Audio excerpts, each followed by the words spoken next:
How to fix and solve Amazon Prime Video. This video is currently unavailable. Hi guys, welcome to our channel. Let's begin. In this video, I will guide you on how you can fix and solve Amazon Prime Video. This video is currently unavailable issue.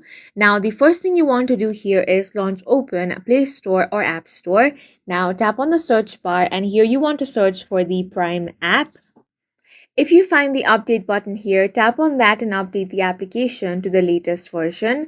Doing this will fix any bugs in the app and you will be able to play this video. Now, if even after updating the application, this issue is not solved, then you simply want to tap and hold on Amazon Prime Video app, then tap on this eye icon, which will directly take you to settings. You can also open up your settings and head over to apps, then select Prime Video from here.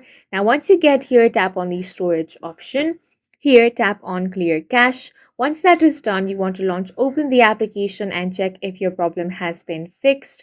If it is still not fixed, you can simply uninstall the application.